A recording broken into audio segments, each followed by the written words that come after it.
we are starting Python MySQL project.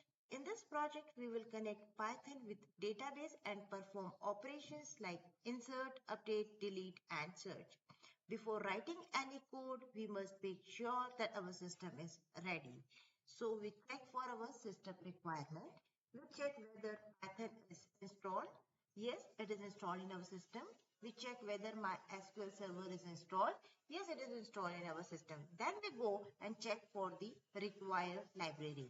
In order to create a project on Python and MySQL connectivity, we need to check that the required library mysql-connector-python is installed in your system or not. So if it is installed in your system, you can go ahead with the project.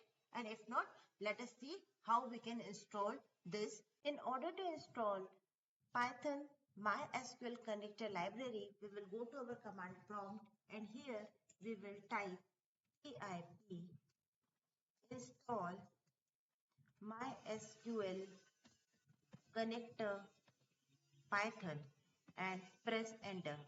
It will take few minutes to install library in your system. This library is already installed in my system and you can see the respective message here for the installment. It is say that requirement already satisfied, means my library is already being installed in my system. Once this installation is completed, you go and check or test the installation is done or not.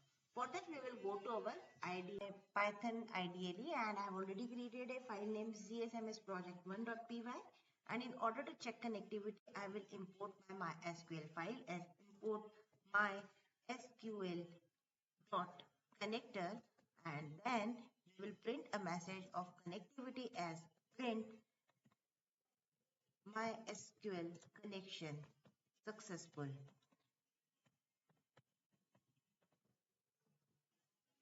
And then we run this program and you can see this messages print in.